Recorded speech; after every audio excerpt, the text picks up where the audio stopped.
What up boys, Tone Loc here for a review of Tales of Berseria. It's a new JRPG out on the PS4 as of the 24th and the PC as of the 27th of January.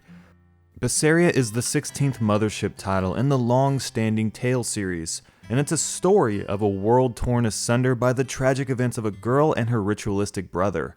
Is Berseria enough to win us over? Again with the classic Tales formula. I'm going to answer that with a spoiler-free review here. What will happen to the Therians who are part of him? Will they return to normal? You are connected to him. I know I might die if I go through with this, but still I have to do it. Berseria is a revenge story, led by a female protagonist thirsty for the blood of a man who had wronged her in the past. You assume the role of Velvet Crow, a cunning young woman whose festering hatred throws her into a quest to discover answers to bitter questions she seeks, and ultimately, vengeance. Two themes that Berseria does not falter from. Velvet will join a crew of pirates as they sail across the Great Sea that flows through the shipbuilding kingdom of Midgand in a quest for retribution. The development of those characters is as strong as it's ever been in the franchise. Velvet and her team are far more morally ambiguous than previous Tales characters and are driven by their own internal ethics, which often deviate from their counterparts. Velvet herself, at first seeming so callous and envious to outcomes that could have been or should have been, grows into a character worthy of being called a heroine rather than a villain. If you're new to the series, you don't need to have played any of the previous Tales games to understand what's going on here in Berseria due to the backstory exposition that's provided at the beginning of the game, so don't worry about it. Tales of Berseria has engineered its combat system to be of the highest quality and polish of the series. Once in battle, your resource for attacking is the Souls gauge, with each diamond representing one soul. You begin each fight with 3, but are allowed the opportunity to increase this to 5 by performing various functions within each fight, such as performing perfect blocks or killing enemies. The more souls you have, the more arts and quick steps you can input in rapid succession, thus you are incentivized to jump right into the middle of this system. Properly collecting souls and managing your meter will allow you to zip around the battlefield, smashing enemies to death, but later it becomes more refined as you acquire the ability to perform extensions by holding down buttons to link magics and combo arts into combo strings.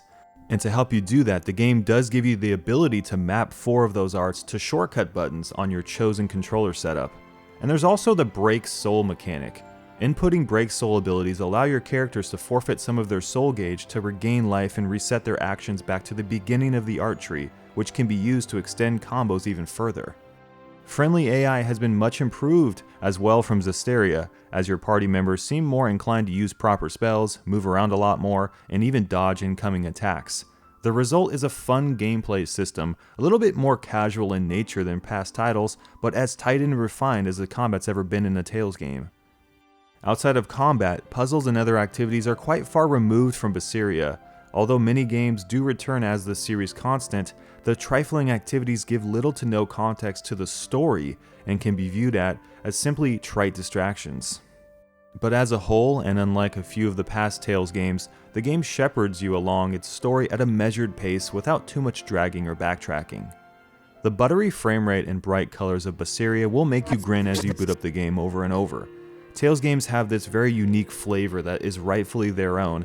It's a playful mashup of Japanese-inspired anime art and catchy comic book animations.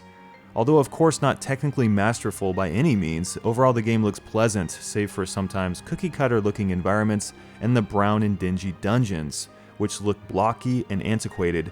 Worse, they just feel empty. But overall, the signature Tales look remains and does feel charming still, especially during skits, cutscenes, and dialogue exchange. Except the music. I can't pin it down, but I was never mesmerized by the music in Berseria, which is a little bit of a shame because often, music is one of the crutches of a great RPG. But with that said though, the voice actor for Velvet did a fantastic job with her performance, as did most of the cast. Tales fans may lament the return of the world design built from the framework of Tales of Xillia.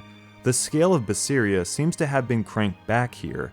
The world areas of Berseria feel small, just too small, and oddly disjointed, sadly void of anything interesting save souls or chests.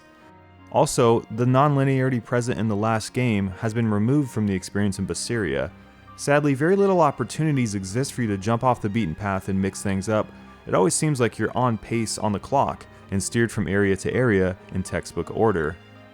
Lastly, not everyone will appreciate the changes to how equipment is handled.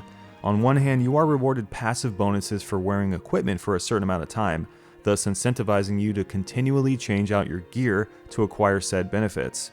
However, another system exists that gives you bonuses depending on how many times your gear has been upgraded, incentivizing you to not change out your gear.